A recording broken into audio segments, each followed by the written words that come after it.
ইসলামী ছাত্র শিবির দায়িত্ব নিয়ে, এই চ্যালেঞ্জ নিয়ে বলতে পারি, ইসলামী ছাত্র শিবির যারা করে তারা 100% মাদক মুক্ত থাকে।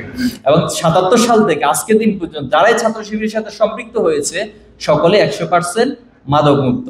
বাংলাদেশে যদি এই একটা ইস্যুর কারণেও যদি কাউকে সম্মানিত করতে হয়, বাংলাদেশ সরকারকে ছাত্র শিবিরকে সম্মানিত করা উচিত, শুধুমাত্র বিশাল একটা জেনারেশনকে মাদক মুক্ত রাখার কারণে। আউযুবিল্লাহি মিনাশ শাইতানির রাজিম, বিসমিল্লাহির রহমানির রহিম, আলহামদুলিল্লাহ, ওয়াসসালাতু ওয়াসসালামু আলা রাসূলিল কারীম ওয়া আলা আলিহি ওয়া সাহবিহি আজমাইন। রব্বি ইশরাহ লি সাদরি ওয়া ইয়াসসির লি আমরি ওয়াহলুল উকদাতাম মিন লিসানি ইয়াফকাহু কাওলি। বাংলাদেশের স্বাধীনতা সার্বভৌমত্বের অত্যন্ত প্রহরী মেধাবী ছাত্রদের, মেধাবী শিক্ষার্থীদের প্রিয় ঠিকানা বাংলাদেশ ইসলামী ছাত্র শিবির নারায়ণগঞ্জ মহানগর শাখা কর্তৃক আয়োজিত এসএসসি দাখিল ও সমমান পরীক্ষা জিপিএ 5 প্রাপ্ত প্রিয় কৃতি শিক্ষার্থী বন্ধুরা, আসসালামু আলাইকুম ওয়া রাহমাতুল্লাহি ওয়া বারাকাতুহু। সবাই ভালো আছেন? আলহামদুলিল্লাহ, আমিও ভালো আছি, সুস্থ আছি। তোমাদেরকে দেখে আর ভালো লাগছে। মেধাবীদের কাছাকাছি আসতে পারলে, কাছাকাছি থাকতে পারলে, দেখা হলে ভালো ফিল হয়। আলহামদুলিল্লাহ, আল্লাহ শুকরিয়া আদায় করছি আজকের এই প্রোগ্রামে আমরা সম্পৃক্ত হতে পেরেছি। আমি আজকের এই প্রোগ্রামের শুরুতেই বিশেষভাবে স্মরণ করছি 2024-এর জুলাই আগস্টে আমাদের যে সকল ভাইয়েরা জীবন দিয়েছেন, শহীদ আবু সাইদ, মুগ্ধ, শান্ত, ওয়াসিম, শহীদ আলী রায়হান সহ সারা দেশে হাজার হাজার ভাইয়েরা বোনেরা জীবন দিয়েছেন। আমি সেই সকল শহীদদেরকে স্মরণ করছি এবং আল্লাহর কাছে দোয়া করছি আল্লাহ যেন তাদেরকে শাহাদাতের সর্বোচ্চ মর্যাদা দান করেন, আল্লাহুম্মা আমিন।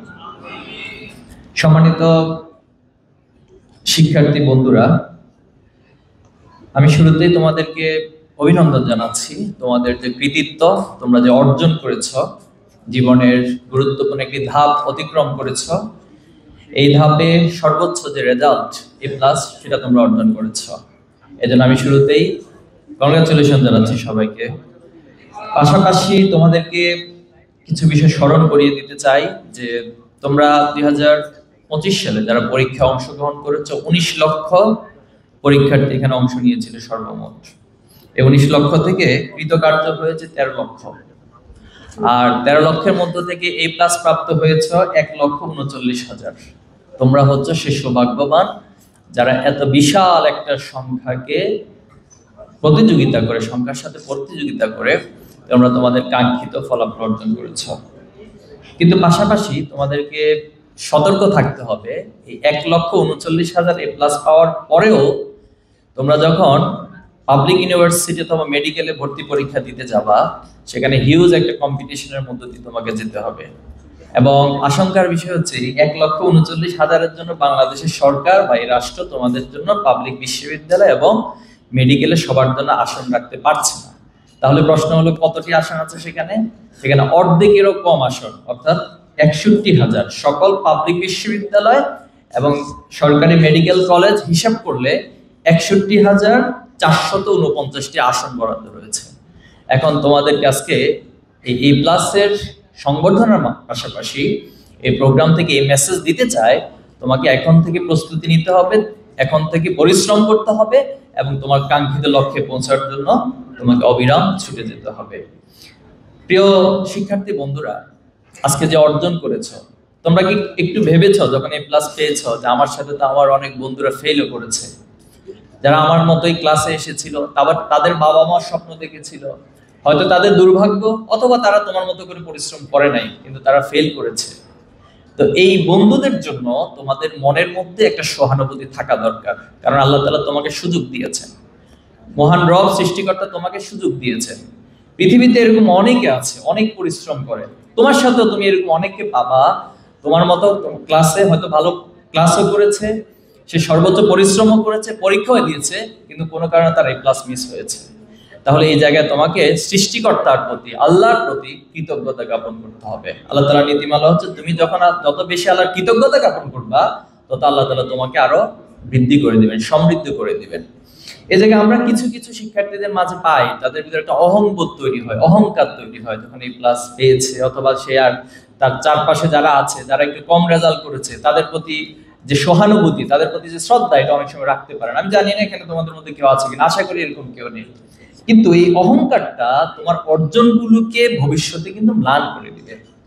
পৃথিবীতে যদি তুমি চিন্তা করো মানব সৃষ্টি, যখন আদম আলাইহিস সালামকে সৃষ্টি করা হলো, সৃষ্টি করার পর আল্লাহ তাআলা সবাইকে নির্দেশ দিলেন যে তোমরা আদমকে সিজদা করো। এটা আল্লাহর নির্দেশ, জাস্ট আল্লাহর নির্দেশ পালন করা নয়। সবাই সিজদা করলো, কিন্তু ইবলিস যে শয়তান সে সিজদা করলো না। তো তখন সে লজিক হাজির করলো যে আল্লাহ আমি কেন তাকে সিজদা করব, কারণ আমি তো আগুনের তৈরি, সে তো মাটির তৈরি, আমি তো তার থেকে অনেক বেশি ইবাদত আপনার করেছি, সে তো মাত্র তৈরি হয়েছে, আমি অনেক সিনিয়র, অনেক কিছু বুঝি, কিন্তু আমি তার সিজদা করতে পারি না। এই অহংকার তাকে একটি ভালো জায়গা থেকে অধপতনের দিকে ছেড়ে দিয়েছিল। মুসা আলাইহিস সালামকে একবার আল্লাহ তাআলা জিজ্ঞেস করলেন যে হে মুসা, আচ্ছা বলুন তো পৃথিবীতে সবচেয়ে জ্ঞানী কে, আপনার কাছে কি মনে হয়? মুসা আলাইহিস সালাম চিন্তা করলেন, আমি তো হচ্ছি এখনকার নবী, আমার কাছে আল্লাহর পক্ষ থেকে ওহী আসে, এজন্য আমি মনে হয় সবচেয়ে বড় জ্ঞানী। তখন আল্লাহ তাআলা এই জিনিসটাকে পছন্দ করেন না, যে আমি সবচেয়ে ভালো জানি, আমি সবচেয়ে বেশি বুঝি। এই ন্যূনতম চিন্তাটা, আত্মপ্রীতিটা, আত্ম অহংকারটা একটি বড় শিক্ষার কারণ হিসেবে মুসা আলাইহিস সালামকে আল্লাহ তাআলা বললেন খিজিরের সাথে দেখা করো, আমার একজন বান্দা। তো খিজির আলাইহিস সালামের সাথে সমুদ্রের একটা জায়গায় গিয়ে মুসা আলাইহিস সালাম দেখা করলেন। দেখা করার পর সেখানে কয়েকটা ঘটনা ঘটেছে, এটা আপনারা সূরা কাহাফ থেকে একটু পড়ে নেবেন। তিনটি ঘটনার প্রেক্ষিতেই এটা প্রমাণিত হয়েছে যে মুসা আলাইহিস সালামের চিন্তার চেয়ে খিজির আলাইহিস সালামের চিন্তার পরিসরটা অনেক অনেক বেশি। আমরা যদি চিন্তা করি, আমরা এখানে তাকাচ্ছি, কতটুকু দেখতেছি, রোমের মধ্যে দেখতেছি, কিন্তু দেখার জায়গা তো আরো বিশাল পরিসর রয়েছে। আমরা যদি কোনো দিগন্তের দিকে তাকাই, কতটুকু বা দেখতে পাই? একটা সমুদ্রের দিকে তাকালে কতটুকু দেখতে চাই, পারি? তো এই যে নিজের সীমাবদ্ধতা একজন সৃষ্টি জীব হিসেবে, এটাকে অনুভব করে আল্লাহ তাআলা আমাকে যতটুকু দেয়, সেটা শুকরিয়াটা আমি যত বেশি আদায় করব, তত আল্লাহ তাআলা আমাকে সামনের দিনের পরিসরগুলোকে অনেক বেশি বাড়িয়ে দেবেন। এজন্য আমি আবারও বলছি, তোমাদের এই প্লাস আজকে শুধুমাত্র তোমাদের একটা অর্জন নয়, এটা অহংকারের কোনো জায়গা নয়, বরং তোমার উপর নতুন করে একটা দায়িত্ব অর্পিত হলো। তুমি আজকে এ প্লাস পেয়েছো, তোমার প্রতি অটোমেটিক্যালি এখন এই চাহিদা তৈরি হয়েছে যে তুমি ইন্টারমিডিয়েট এ প্লাস পাইতে হবে তোমাকে। তুমি এখন যদি ইন্টারমিডিয়েট এ গ্রেড পাও অথবা এ মাইনাস পাও, তোমার পরিবার মেনে নিতে পারবে না, তুমি মানসিকভাবে মেনে নিতে পারবে না।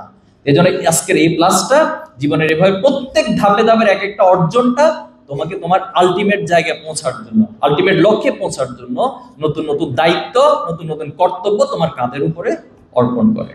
আমি শুরুতেই তোমাদেরকে সেই দায়িত্ব সচেতনতার সাথে, আত্মবিশ্বাসের সাথে, সাহসিকতার সাথে আগামী দিনের সম্ভাবনা, স্বপ্নগুলোকে সাজানোর জন্য অনুরোধ করছি। দ্বিতীয় যে পয়েন্টটা আমি বলতে চাই, তোমার জীবন কখনো সবসময় সমান্তরাল যাবে না, একভাবে যাবে না। মনে রাখবা, তোমাকে তোমার মাঝে হঠাৎ এমন কোনো বিষয় আসবে যেটা তোমাকে আনন্দে অনেক উচ্ছ্বসিত করবে, আবার এমন অনেকগুলো বিষয় আসবে তোমাকে হতাশ করে দিতে পারে লাইফে চলতে গেলে। তুমি এই ছোট্ট লাইফেও দেখো, জীবনে অনেক সুখানুভূতি রয়েছে, তুমি আনন্দে অনেক উদ্বেলিত হয়েছে, আবার এরকম অনেক হয়েছে তোমাকে কাঁদতে হয়েছে। এটা হয়তো সবার সামনে কাঁদতে হয়েছে, অথবা তোমাকে নীরবে নিভৃতে একা একা কাঁদতে হয়েছে। এজন্য কখনোই একজন বুদ্ধিমানের কাজ হচ্ছে কোনো অর্জনে অতি উদ্বেলিত হয় না, আবার যদি কখনো সে কোনো কাজে বাধাপ্রাপ্ত হয়, ক্ষতিগ্রস্ত হয়, সে হতাশায় নিমজ্জিত হয় না, বরং সে সাহস সঞ্চার করে সামনের দিকে এগিয়ে যায়। প্রিয় শিক্ষার্থী বন্ধুরা, আমি শুরুতেই তোমাদেরকে যে পয়েন্টটা দিয়ে তোমাদের স্বপ্নর কথাটা বলতে চাই, যে স্বপ্ন মানুষকে তার সামনে দিয়ে এগিয়ে যেতে সহযোগিতা করে। পৃথিবীতে যারাই বড় হয়েছে দেখবা সে কোনো না কোনো একটা জায়গায় স্বপ্ন দেখেছে। আমরা বারাক ওবামার যে লাইফ হিস্ট্রি, সেটা যদি তুমি স্টাডি করো, সেখানে পাবা তার বাবা এবং মা, একজন ছিল আফ্রিকান, একজন ছিল আমেরিকান। পরবর্তীতে যখন তিনি শিশু বয়স ছিল, তখনই তার বাবা মায়ের মধ্যে বিচ্ছেদ হয়ে যায়। বিচ্ছেদ হয়ে যাওয়ার পর তিনি তার নানির কাছে লালিত পালিত হয়েছেন, নানির কাছে বড় হয়েছেন। তো যখন একটা উপনীত বয়সে হলো, তাকে স্কুলে ভর্তি করানো হলো। স্কুলে গিয়ে শিক্ষিকা বা ম্যাডাম যিনি ছিলেন, তিনি বলছেন তোমরা সবাই এমিন লাইফ রচনা লিখবে। নিঃসন্দেহে তোমরা এই রচনাটা লিখেছো, ছোট কম বেশি সবাই পরীক্ষার মধ্যে লিখেছো, মুখস্থ করেছো। তো সবাই যখন এমিন লাইফ রচনা লিখতেছিল, তখন বারাক ওবামা বসে বসে চিন্তা করতেছে, আমি কি লিখবো, আমি তো জানি না আমার এমিন লাইফটা কি।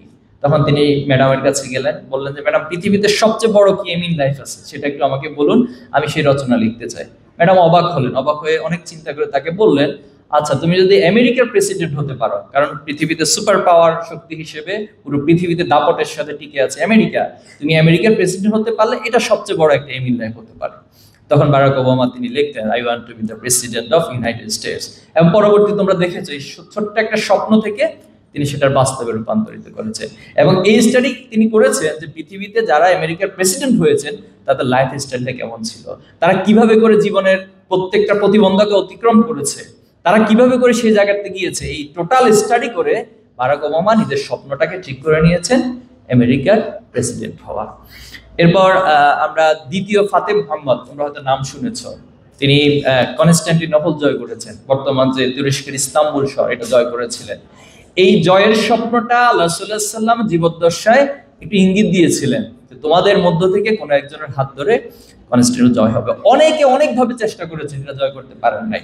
তো একদিন ফাতেহ মুহাম্মদ তিনি যখন ওনার গৃহশিক্ষকের কাছে পড়াশোনা করছিলেন, তখন গৃহশিক্ষক বলেছে, আমি তোমার ভিতরে এমন একটা উদ্দীপনা দেখছি, তোমার ভিতরে এমন কিছু যোগ্যতা দেখেছি যেটা তোমাকে কনস্টান্টিনোপল জয়ের মতো সেই প্রতিভা তোমার মধ্যে আছে। দেখুন শিক্ষকের এই স্বপ্নটুকু তিনি এমনভাবে লালন করেছেন, মাত্র 21 বছর বয়সে তিনি কনস্টান্টিনোপল জয়, একটা অসাধ্য কাজকে সাধ্য করেছিলেন। তা আমাদেরকে স্বপ্ন দেখতে হবে। আল্লাহ রাসূলুল্লাহ সাল্লাল্লাহু আলাইহি ওয়াসাল্লাম যখন খন্দকের যুদ্ধ, তোমরা খন্দকের যুদ্ধ নিয়ে জানা আছে কারো? কার কার স্টাডি আছে খন্দকের যুদ্ধ সম্পর্কে? মাশাআল্লাহ অনেকের আছে, পড়ে নিবে। খুব চমৎকার কিছু ইভেন্ট আছে সেখানে, খুব চমৎকার কিছু লেসন আছে। তো যখন খন্দকের যুদ্ধে সবাই পাথর খনন করছিলেন, একটা পর্যায়ে পাথর উঠছিল না। আল্লাহ রাসূলুল্লাহ সাল্লাল্লাহু আলাইহি ওয়াসাল্লাম গিয়ে যখন সেখানে আঘাত করলেন, স্ফুলিঙ্গ হলো। এই স্ফুলিঙ্গের অর্থ হলো, আল্লাহ রাসূলুল্লাহ সাল্লাল্লাহু আলাইহি ওয়াসাল্লাম বলেছেন যে 3টি স্ফুলিঙ্গের অর্থ হলো যে তোমরা ভবিষ্যতে পারস্য রোম সে লাল দালানগুলো তোমাদের করায়ত্তে চলে আসবে, তোমরা জয়ী হবা, তোমরা বিজয়ী হবা, তোমরা এই সমাজে, এই রাষ্ট্রে, পৃথিবীতে ন্যায় প্রতিষ্ঠা করবা। তো তখন যারা কাফের ছিল, যারা ইসলাম বিরোধী ছিল, তারা হাসি তামাশা করতে লাগলো যে এদেরকে দিয়ে কিসের বিজয় হবে, এরা পাগল, এরা হচ্ছে দরিদ্র, এরা সমাজের সবচেয়ে নিম্নমানের মানুষ। আল্লাহ রাসূলুল্লাহ সাল্লাল্লাহু আলাইহি ওয়াসাল্লাম এই স্বপ্ন দেখিয়েছেন তার প্রজন্মকে, এবং জাস্ট আল্লাহ রাসূলুল্লাহ সাল্লাল্লাহু আলাইহি ওয়াসাল্লামের পরবর্তীতে আবু বকর এবং ওমর রাদিয়াল্লাহু তাআলার সময় আল্লাহ রাসূলুল্লাহ সাল্লাল্লাহু আলাইহি ওয়াসাল্লামের এই ভবিষ্যৎবাণী, এই স্বপ্নটুকু বাস্তবায়িত হয়েছে। আজকেও যখন আমরা তাকাচ্ছি যে ফিলিস্তিনবাসী, আমাদের কাছে কষ্ট ফিল হয় না? হয়, কষ্ট লাগে যে মানুষগুলো দেখবা খাবারের অভাবে, আমরা হয়তো এখানে আলহামদুলিল্লাহ খুব ভালো খাচ্ছি, যাচ্ছি, ঘুমাচ্ছি, অথচ সেখানকার শিশুগুলো খাবারের এত বেশি অভাব, সেখানে তাদের হাড়গুলো দেখা যাচ্ছে, শরীরের কোনো মাংস দেখা যাচ্ছে না। এই নির্মমতা আমাদের কাছে কি বাংলাদেশে বসে এই স্বপ্ন জাগরণ আমরা করতে পারি না যে আমরা এই মাজলুম মানুষগুলোর পাশে দাঁড়াবো, আমরাও এক একজন সালাউদ্দিন আইয়ুবী হয়ে তৈরি হব, আমরা কারোর জন্য বসে থাকবো না, কেউ এসে আমাদেরকে উদ্ধার করবে, কেউ এসে ফিলিস্তিনবাসীকে উদ্ধার করবে, সেখানে ন্যায় প্রতিষ্ঠা করবে, আমরা এটার জন্য বসে থাকবো না।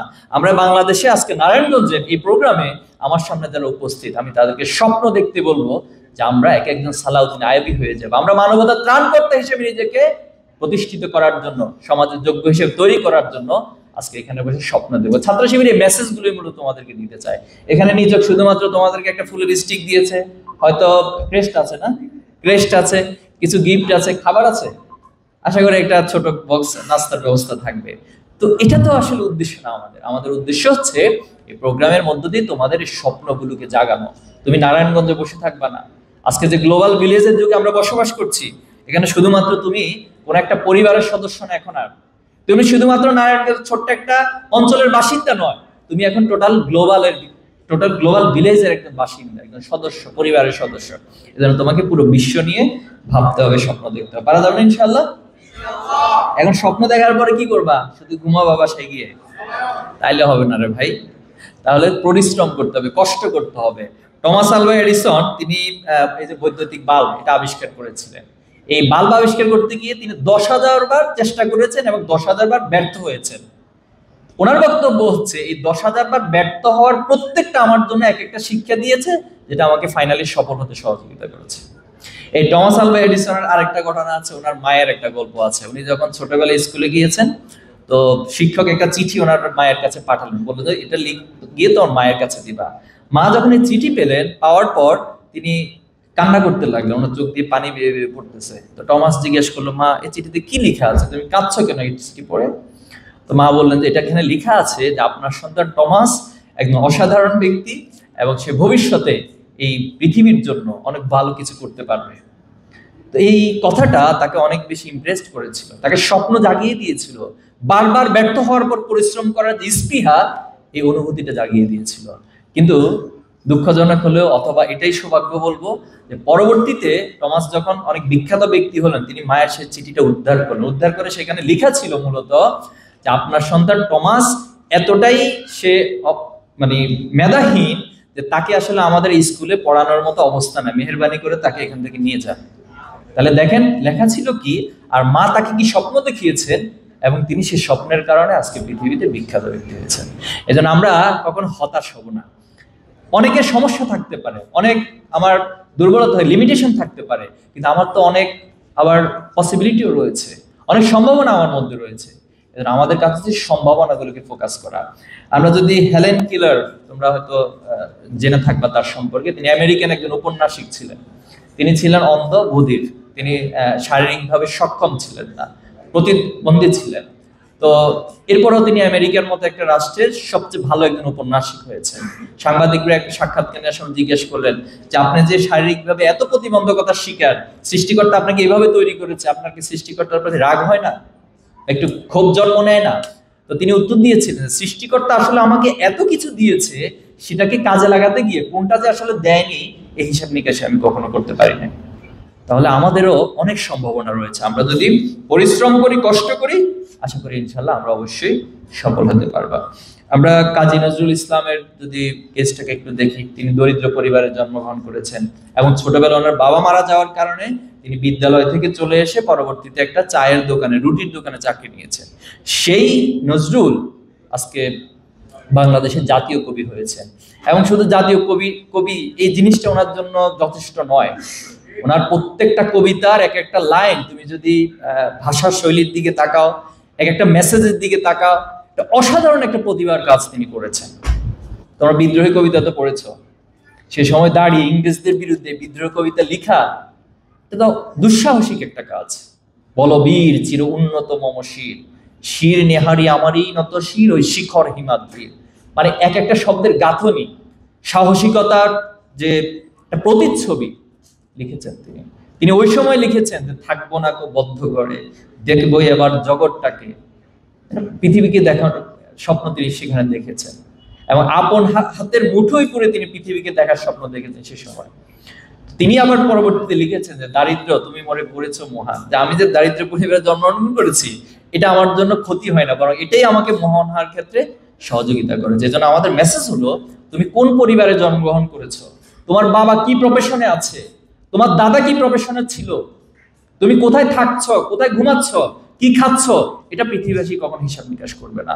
বরং তুমি তোমার যোগ্যতা দিয়ে এই পৃথিবীকে কি দিতে পারছো, কি অবদান রাখতে পারছো, এটাই হচ্ছে মানুষ দিন শেষে হিসাব করবে। তো আমরা এই মেসেজটুকু তোমাদেরকে দিতে চাই। পাশাপাশি বলবো যে স্বপ্ন দেখার এবং স্বপ্নের পথে অবিরাম ছুটে চলা এবং পরিশ্রম করার মধ্য দিয়ে মূলত তোমাদের স্বপ্নগুলো বাস্তবায়িত হবে ইনশাআল্লাহ। আশা রাখতে পারি আমরা। আচ্ছা, এখন কথা হলো যে তোমরা আলহামদুলিল্লাহ পৃথিবীর যত অর্জন সব করে ফেলছো। এখানে কেউ ডাক্তার হইতে চায় বা ইঞ্জিনিয়ার হইতে চায় বা রাজনীতিবিদ হইতে চায় বা বাংলাদেশের প্রধানমন্ত্রী হইতে চায় বা অথবা পৃথিবীর পুরো ইউনাইটেড নেশনের তোমরা মহাসচিব হবা, সবকিছু হবা। কিন্তু হওয়ার পর তোমার ভিতরে মোরালিটি থাকলো না, নৈতিকতা থাকলো না, যেটা আমার আগে সম্মানিত অতিথিও বলেছেন যে মোরালিটি নেই, তাহলে কি লাভ হবে তোমার? আমরা যদি আগুনের দিকে তাকাই, এই আগুন দিয়ে তুমি চাইলে এখানে কোন একটা কিছুর সাথে লাগিয়ে দিয়ে পুরো রুমটাকে জ্বালিয়ে দিতে পারো, আবার ঠিক এই আগুন দিয়ে তুমি সমাজকে আলোকিত করতে পারো। এখন কোশ্চেনটা হচ্ছে এখানে যে তুমি আসলে এই আগুনকে কি কাজে লাগাবা? তোমার এই মেধাটা কি তুমি কি পৃথিবীর উপকারের জন্য লাগাবা নাকি পৃথিবীকে ধ্বংস করার জন্য লাগাবা? আজকে দেখো ওই যে অ্যাটমিক বোম ফেলা হচ্ছে, ঠিক না? হিরোশিমা নাগাসাকিতে অ্যাটমিক বোম কে ফেলছে? এটা যারা নিজেদেরকে সবচেয়ে সভ্য দাবি করে সমাজে, পৃথিবীতে, যারা পৃথিবীতে সবচেয়ে মানবিক হিসেবে নিজেদেরকে উপস্থাপন করে, এরপরে পৃথিবীর প্রান্তে প্রান্তে ঘুরে ঘুরে সবাইকে মানবতা শিখাতে আসে, আমাদের বাংলাদেশও আসে যে এই হলো মানবতা, এই হলো মানবাধিকার, কিন্তু তারা পৃথিবীতে সবচেয়ে মানবাধিকারের ক্ষতিগ্রস্ত করছে। এবং আজকে ফিলিস্তিনে যে হামলা হচ্ছে, পৃথিবীর বিভিন্ন জায়গায় যে বোম্বিং হচ্ছে, এর পিছনে কাদের হাত রয়েছে? তাদের হাতই রয়েছে। এজন্য তোমার এই জ্ঞান তুমি যদি মানুষের উপকারে, মানবতার উপকারে কাজে লাগাতে না পারো, তাহলে আলটিমেটলি এটা সমাজের ক্ষতি বয়ে আনবে, ধ্বংস বয়ে আনবে।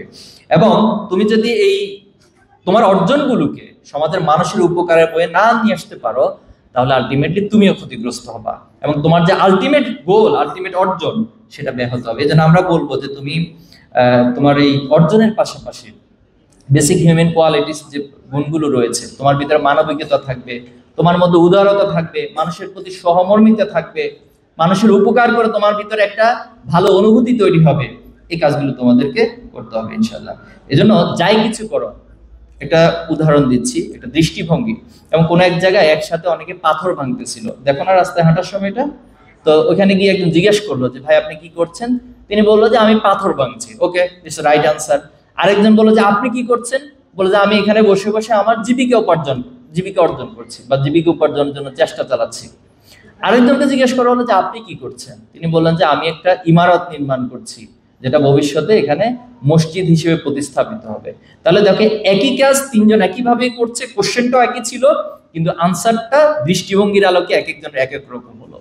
তাহলে আলটিমেটলি যিনি বলেছেন যে আমি মসজিদ বানানোর জন্য কাজ করছি, তিনি যেমন পাথরও ভাঙছেন, তিনি উপার্জনও করছেন, আবার তিনি মসজিদ বানানোর জন্য একটা মহৎ উদ্দেশ্য তার মনের মধ্যে বা তার কাজের মধ্যে ফুটে উঠেছে। আমাদেরও সকল অর্জনগুলো যেন এই দৃষ্টিভঙ্গির মধ্য দিয়ে, যেন সেটা শুধুমাত্র আমার জন্য নয়, তুমি শুধু তোমার জন্য নয়, তুমি তোমার বাবা মায়ের জন্য, তোমার পরিবারের জন্য, সমাজের প্রত্যেক মানুষের জন্য, পুরো বিশ্ব মানবতার জন্য পারা যাবে না ইনশাল্লাহ। ইনশাল্লাহ। আমি শেষের দিকে চলে এসেছি, কিছু চ্যালেঞ্জের কথা বলবো আমাদের এই সমাজে চলতে গিয়ে। তোমার কাছে এখন অনেকগুলো চ্যালেঞ্জের মধ্যে বড় একটা চ্যালেঞ্জ হলো ডিভাইস আসক্তি। আশা করি তোমাদের কারো মাঝে এই ডিভাইস আসক্তি নেই, আমরা এটা বিশ্বাস করতে চাই। কারণ ডিভাইস আসক্তি তোমার জন্য উপকার বয়ে আনবে না, বরং ক্ষতির কারণ বয়ে আনবে। এজন্য সচেতন থাকবা। মাদক তোমাদের জন্য একটা বড় চ্যালেঞ্জ হতে পারে, যেটা বাংলাদেশের যুব সমাজকে ধ্বংস করে দেয়, নষ্ট করে দেয়। ইসলামী ছাত্র শিবির দায়িত্ব নিয়ে, এই চ্যালেঞ্জ নিয়ে বলতে পারি, ইসলামের ছাত্র শিবির যারা করে তারা 100% মাদক মুক্ত থাকে। এবং 77 সাল থেকে আজকের দিন পর্যন্ত যারাই ছাত্র শিবিরের সাথে সম্পৃক্ত হয়েছে, সকলে 100% মাদক মুক্ত। বাংলাদেশে যদি এই একটা ইস্যুর কারণেও যদি কাউকে সম্মানিত করতে হয়, বাংলাদেশ সরকারকে ছাত্র শিবিরকে সম্মানিত করা উচিত, শুধুমাত্র বিশাল একটা জেনারেশনকে মাদক মুক্ত রাখার কারণে। এজন্য তোমাদেরকে সচেতন থাকতে বলবো। এরপরে হচ্ছে তোমাদের অশ্লীলতা, বেহায়াপনা জড়িয়ে যাওয়ার অসংখ্য উপকরণ এই সমাজে রয়েছে। হারাম রিলেশনশিপ গুলোর দিকে ধাবিত হওয়ার জন্য অনেক উপকরণ তোমার সামনে রয়েছে। যদি ভুল করো এই জায়গাটাতে, মনে রাখবা আমি অনেক দেখেছি, অনেক মেধাবীকে দেখেছি, আমার বন্ধুকে দেখেছি, আমার সহপাঠীকে দেখেছি, খুব কাছের বড় ভাইদেরকে দেখেছি, ছোট ভাইদেরকে দেখেছি, শুধুমাত্র এই একটা জায়গায় পা পিছলে যাওয়ার কারণে, ক্ষতিগ্রস্ত হওয়ার কারণে টোটাল লাইফটাই তার এলোমেলো হয়ে গিয়েছে। এজন্য আমি তোমাদেরকে অনুরোধ করব, এ বিষয়ে সচেতন থাকবা। খারাপ বন্ধু ভালো বন্ধু বাছাইয়ের ক্ষেত্রে সচেতন থাকবা। তোমরা তোমাদের বন্ধুদের দিকে খেয়াল করো, বন্ধু তোমাকে কোথায় নিয়ে যেতে চায়, কি পরামর্শ দেয়, কি গল্প বন্ধুর সাথে হয়, এই বিষয়গুলোকে তোমরা সচেতন থাকবা। করণীয় বিষয় বলবো, এমন একটা পরিবেশে তোমাকে চলা উচিত যে পরিবেশটা তোমাকে ভালো থাকতে, ভালো পথে চলতে সহায়তা করবে। আলহামদুলিল্লাহ ইসলামী ছাত্র শিবির আমরা সেই কাজগুলো করে যাচ্ছি, কিন্তু দুর্ভাগ্যজনক হলো সত্য, আমাদের এই কাজগুলোকে সমাজের একটা অংশ বিভিন্নভাবে নেগেটিভ ভাবে উপস্থাপন করে। এর মধ্যে একটা বড় আমাদের প্রতি অভিযোগ হলো আমরা রক কাটি। তো আজকে আশা করি কেউ রক নিয়ে এখান থেকে আর যাওয়ার সুযোগ নেই, যেহেতু ছাত্র শিবিরের কেন্দ্রীয় সভাপতি এখানে উপস্থিত আছে এবং সবাই খুব রক কাটা এক্সপার্ট। সবাই রক সাবধানে রাখবা, ঠিক আছে ইনশাআল্লাহ। এটা হচ্ছে আমাদের প্রতি আসলে অপবাদ, আমাদের প্রতি মিথ্যা অভিযোগ। আল্লাহ রাসূলুল্লাহ সাল্লাম সমাজে যখন তিনি ভালো কাজগুলো করতেন, সমাজে তিনি আলামিন হিসেবে উপস্থাপিত হতেন, কিন্তু আবার সেই আলামিনকে, সেই ভালো মানুষটাকে হচ্ছে তারা পাগল বলে আখ্যায়িত করতো। যখন এভাবে সবাই পাগল বলতো, তো সমাজের সাধারণ মানুষ যারা ছিল তারা দেখতে যেত যে পাগল কেমন, একটু দেখে আসি। তো পাগলকে দেখতে এসে দেখে যে পাগলের কার্যক্রমের প্রতি এত বেশি আকৃষ্ট হতো, সব আল্লাহ রাসূলুল্লাহ সাল্লাল্লাহু আলাইহি ওয়াসাল্লাম ভক্ত হয়ে যেতেন এবং ওনার প্রতি ঈমান আনয়ন করতেন। তা আমাদের প্রতি প্রত্যেকটা অপবাদ, প্রত্যেকটা প্রোপাগান্ডা, এটা আমাদের জন্য ক্ষতি হচ্ছে না, বরং আমাদের কাছে মানুষকে আসার ক্ষেত্রে আরো বড় সহায়ক শক্তি হিসেবে কাজ করছে আলহামদুলিল্লাহ। তো এই জায়গাতে আমরা বলবো, আমাদের প্রতি আরেকটা অভিযোগ হচ্ছে আমরা নারীদের প্রতি বিদ্বেষ নাকি রাখি। এটা একটা অভিযোগ, মিথ্যা একটা অভিযোগ। ইসলাম পৃথিবীতে নারীকে সবচেয়ে বেশি সম্মানের জায়গা দিয়েছে। আপনি ইসলামকে স্টাডি করে দেখুন, যখন জাহিলিয়াত যুগ ছিল, নারীদেরকে একটা ভোগ্য পণ্য হিসেবে ব্যবহার করা হতো এবং পিতামাতার ঘরে নারী সন্তান জন্ম নেওয়া মানে তাদের জন্য সবচেয়ে লজ্জার বিষয় ছিল। কিন্তু ইসলাম এসে সেই নারীদেরকে সবচেয়ে সম্মানের জায়গা দিয়েছে। আল্লাহ রাসূলুল্লাহ সাল্লামের কাছে একবার প্রশ্ন করা হলো এক ব্যক্তি যে, হে আল্লাহ রাসূলুল্লাহ সাল্লাম, পৃথিবীতে সবচেয়ে সম্মানের ব্যক্তি কি আমার কাছে? আল্লাহ সাল্লাল্লাহু আলাইহি ওয়াসাল্লাম তিনবার বলেছেন যে তোমার মা, তোমার মা, তোমার মা, এরপরে কে? এরপরে তোমার বাবা। তাহলে কতটা সম্মান ইসলাম দিয়েছে। তো আজকে আমরা নারীদের প্রতি সে অনুরোধটা রাখতে চাই, বোনদের প্রতি অনুরোধ রাখতে চাই, ইসলাম কখনো আপনাকে অসম্মান করে না, বরং এই সমাজের নোংরামি, সমাজের মানবীয় মতবাদগুলো আপনাদেরকে ভোগ্য পণ্য হিসেবে সমাজের কাছে উপস্থাপন করে। বরং ইসলাম আপনাদেরকে সবচেয়ে সম্মানের জায়গা দিয়ে দেখে। অমুসলিমদের প্রতি একটা বিষয় আমাদের প্রতি উপস্থাপিত হয়। বরং দেখুন, এই যে 5ই আগস্টের পরে যখন বিভিন্ন জায়গায় প্রোপাগান্ডা চালানো হচ্ছে, বিভিন্ন মন্দিরে হামলা করা হচ্ছে, আপনি এখনো সেই ডকুমেন্টস গুলো আছে, ছাত্র শিবিরের এবং যারা ইসলামের পক্ষে কাজ করে তারা সবার আগে সে মন্দিরগুলোকে পাহারা দিচ্ছে। এবং বাংলাদেশে যদি এই নৈতিক মানদণ্ডের উপরে যারা আছে তারা যদি ক্ষমতা যায়, মনে রাখবেন অমুসলিমদের অধিকার সবচেয়ে বেশি সংরক্ষিত হবে। এবং এটাই ইতিহাস, আপনি ইতিহাস ঘেটে দেখুন। সালাউদ্দিন আইয়ুবী যখন একটা যুদ্ধ বিজয় করেছেন, সে যুদ্ধ বিজয়ের পর একজন অমুসলিম তার সন্তানকে খুঁজে পাচ্ছেন না। দেখেন, তিনি সেনাপতি হওয়ার পরেও তিনি নিজে গিয়ে তার সে অমুসলিম মহিলার সন্তানকে খুঁজে নিয়ে এসে তার কাছে ফেরত দিয়েছিলেন। এটা ছিল ইতিহাস। আল্লাহ রাসূলুল্লাহ সাল্লাল্লাহু আলাইহি ওয়াসাল্লাম একটা মসজিদে বসা ছিলেন, তখন এক বেদুইন এসে মসজিদে প্রস্রাব করে দিয়েছে। সবাই যখন উদ্যত হলো যে মসজিদের মধ্যে একটা পবিত্র জায়গায় প্রস্রাব করে দিয়েছে, আল্লাহ রাসূলুল্লাহ সাল্লাল্লাহু আলাইহি ওয়াসাল্লাম বলতে, তোমরা থামো। সে তো আসলে বুঝে না বুঝার কারণে এই কাজটা করেছে, তোমরা বরং তাকে ছেড়ে দাও এবং সেটা পরিষ্কার করে নাও। এটা ছিল ইসলাম, এটা ছিল ইসলামের উদারতা। এক বৃদ্ধ মহিলা আল্লাহ রাসূলুল্লাহ সাল্লাল্লাহু আলাইহি ওয়াসাল্লামের পথে চলার পথে কাঁটা বিছিয়ে দিত। তোমরা এই গল্পটা হয়তো শুনেছো অনেকে। আল্লাহ রাসূলুল্লাহ সাল্লাল্লাহু আলাইহি ওয়াসাল্লাম একদিন এভাবে প্রত্যেকদিন কাঁটা বিছানো দেখতেন। একদিন হঠাৎ করে দেখলেন যে আজকে তো রাস্তার মধ্যে কাঁটা নেই, কারণ কি? তো কারণ খুঁজে বের করলেন যে আসলে মহিলা অসুস্থ অবস্থায় আছে। আল্লাহ রাসূলুল্লাহ সাল্লাল্লাহু আলাইহি ওয়াসাল্লাম নিজে গিয়েছেন, এই যে তাকে তার বাসায় গিয়ে সেবা করেছেন, শুশ্রূষা করেছেন, এর মধ্যে দিয়ে সে সুস্থ হয়ে উঠেছে। এটাই আমাদের আদর্শ, আমরা এই আদর্শকে লালন করি। এজন্য যারা আমাদের শত্রুতা করে, যারা আমাদেরকে আদর্শিকভাবে মোকাবেলা না করতে পারে, বিভিন্ন প্রোপাগান্ডা, বিভিন্ন ট্যাগিং আমাদেরকে দেওয়ার চেষ্টা করে, আমরা আসলে কাউকে শত্রু মনে করি না, আমরা সবাইকে ভালোবাসি। আমরা আমাদের এই ভালোবাসা, উদারতা, এটা আমাদের শিক্ষা, এটা আমাদের আদর্শিক শিক্ষা। এই শিক্ষা দিয়ে এই বাংলাদেশকে সাজাতে চাই। সেক্ষেত্রে আমরা তোমাদের সহযোগিতা চাই। প্রিয় বন্ধুরা, আমরা শেষ করব যে এই চ্যালেঞ্জ, সবকিছুকে মোকাবেলার জন্য তোমাদের একটা সুন্দর পরিবেশ প্রয়োজন। ইসলামী ছাত্র শিবির তোমার এই পরিবেশটা তোমাকে দান করবে। তোমাকে যখন তুমি খারাপের দিকে চলে যেতে চাইবা, তোমাকে জোর করে সেখান থেকে ধরে নিয়ে আসবে না, তুমি খারাপ হতে পারো না, তোমার দায়িত্ব কর্তব্য অনেক বেশি। এজন্য আমাদেরকে 3টি পরামর্শ দিয়ে শেষ করে দিচ্ছি। নাম্বার 1 হচ্ছে পিতামাতার প্রতি আমাদেরকে কমিটমেন্টের জায়গা ঠিক রাখতে হবে, কারণ এটা আমার শিকড়। পিতামাতা বিহীনভাবে আমি পৃথিবীতে আসি নাই। এজন্য আমাদের সমাজে অনেক মানুষ, অনেক ঐশীদেরকে পাওয়া যায় তার পিতামাতার প্রতি তারা রূঢ় আচরণ করেছে, খারাপ আচরণ করেছে। আল্লাহ তাআলার নীতিমালা হচ্ছে ওয়াকাদা রাব্বুকা আল্লা তা'বুদু ইল্লা ইয়্যা ওয়া বিল ওয়ালিদাইনি ইহসানা। তুমি তোমার পিতামাতার প্রতি সদাচরণ করো। এরপরে হচ্ছে তোমার রবের প্রতি তোমার কমিটমেন্টের জায়গা ঠিক থাকতে হবে, যে রব আমাকে সৃষ্টি করে, যে যে ধর্মেরই হোক না কেন, আমাদেরকে অবশ্যই কেউ নাকি সৃষ্টি করেছেন, সেই রবের প্রতি আমাদের কমিটমেন্টের জায়গা থাকতে। এবং তোমাকে সবসময় বিশ্বাস মনে রাখতে হবে যে আমি এই দুনিয়াতে যত ভালো কাজ করি, যত খারাপ কাজ করি, যাই করি না কেন, এটার জন্য একদিন আল্লাহর কাছে জবাব দিতে হবে। আজকে দেখো, এখানে হয়তো সিসিটিভি ক্যামেরা আছে, তুমি একটা অন্যায় কাজ করলে ক্যামেরাতে সেটা ধরা পড়বে, পরবর্তী সেটা পর্যালোচনা হবে, তোমার শাস্তি হবে। কিন্তু আল্লাহ তাআলা আমাদের অল টাইম দুজন এই লেখক রেখে দিয়েছেন, কিরামান কাতিবিন ইয়ালামুনা মা তাফআল। তুমি যদি অনুভূতি রাখো যে আমি যদি কোনো অন্যায় কাজ করি, খারাপ কাজ করি, হয়তো আমার বাবা মা দেখেন না, অথবা আমার কোনো বন্ধু দেখেন না, কোনো দায়িত্বশীল দেখেন না, কেউ দেখছেন না পৃথিবীর, কিন্তু আল্লাহ তাআলা কি দেখেন না আমাদের প্রত্যেকটা কাজ?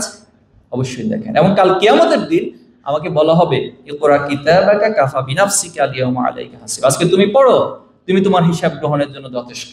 এবং আরো একটা মর্মান্তিক কথা হলো, যখন আমরা নিজেকে ডিফেন্স করার চেষ্টা করব, দুনিয়াতে তো আমরা ডিফেন্স করি নিজেকে, যে একটা কাজ করেছি এটাকে বলি যে না আসলে আমি এইভাবে করি না, ওইভাবে করেছি। কিন্তু কিয়ামতের মাঠে যখন এই ধরনের অভিযোগ বা এই ধরনের ডিফেন্স করার চেষ্টা করব, তখন আল্লাহ তাআলা সূরা ইয়াসিনের মধ্যে বলছেন যে আল-ইয়াওমা নাখতিমু আলা আফওয়াহিহিম ওয়া তুকাল্লিমুনা আইদিহিম ওয়া তাশহাদু আরজুলুহুম বিমা কানু ইয়াকসিবুন। আজকে তোমার হাত সাক্ষ্য দিবে, এই হাতকে আমি কখন, কোথায়, কিভাবে ব্যবহার করেছি। এই পা সাক্ষ্য দিবে, এই চোখ সাক্ষ্য দিবে, শরীরের প্রত্যেকটা অঙ্গ প্রত্যঙ্গ সেদিন কিয়ামতের মাঠে আল্লাহর কাছে সাক্ষ্য দিবে আমি কোথায়, কোন জিনিসকে কিভাবে ব্যবহার করেছি। তাহলে এই অনুভূতি যখন আমি লালন করব, তখন আমার দ্বারা পৃথিবীর অনেক কাজ, অনেক খারাপ কাজ থেকে বেঁচে থাকা সহজ হবে। আমরা পারবো তো ইনশাআল্লাহ? ইনশাআল্লাহ। আমাদের চূড়ান্ত গন্তব্য আমরা এক সোনার তরুণের দিকে আমাদের যাত্রা। এই দুনিয়াতে একটা অংশ রয়েছে, আল্লাহ তাআলার বাণী, ওমিনান নাসি মান ইয়াকুলু রব্বানা আতিনা ফিদ দুনিয়া হাসানা। মানুষের মধ্যে এমন আছে তারা বলে শুধু আমাদেরকে দুনিয়া দাও, দুনিয়াতে যতদিন বেঁচে থাকি প্রয়োজন সবাইকে মেরে হলো আমি ক্ষমতায় থাকবো। এটা তো দেখেছি আমরা হাসিনার ক্ষেত্রে, সবাইকে প্রয়োজন মেরে, সে বলেছে, সে নির্দেশ দিয়েছে, রেকর্ড এখন ফাঁস হয়েছে, বলতে সব মেরে ফেলো ছাত্রদেরকে, কিন্তু এরপরও আমার ক্ষমতা ছাড়া। আমরা কি এমন ক্ষমতা চাই? কখনোই চাই না। এই জন্য আমাদের মেসেজ হচ্ছে, ইসলামের ছাত্র শিবির প্রত্যেক ছাত্রের কাছে, শিক্ষার্থীর কাছে মেসেজ দেয়, তুমি দুনিয়াতে যেভাবে শ্রেষ্ঠত্ব অর্জন করবা, অফিল আখিরাতে হাসানা ওয়া কিনা আযাবান নার, তুমি কাল কিয়ামতের মাঠেও তোমার রবের সামনে যখন উপস্থাপন হবা, যখন রবের সামনে যাবা, তখন সেখানেও তুমি সফল হবা, সেখানেও তুমি এ প্লাস পাবা। এই দুনিয়াতে আজকে যেভাবে সংবর্ধনা দেওয়া হচ্ছে তোমাকে, ঠিক একইভাবে কাল কিয়ামতের মাঠেও আল্লাহ তাআলা আমাদেরকে সংবর্ধনা দিবেন। বলে ওয়াসিয়াকাল্লাযিনা তাকাউ রাব্বাহুম ইলাল জান্নাতি জুমারা, আজকে ফেরেশতারা এভাবে ফুল নিয়ে সবার সামনে হাজির হবে, তোমাদেরকে বড় বড় টেস্ট তৈরি করা হবে, লাল কালিতে সংবর্ধনা দেওয়া হবে, সবাই মিছিল স্লোগান করে করে তোমাদেরকে জান্নাতে নিয়ে যাওয়া হবে। আমরা কি সেই জান্নাতে যাওয়ার স্বপ্ন দেখি?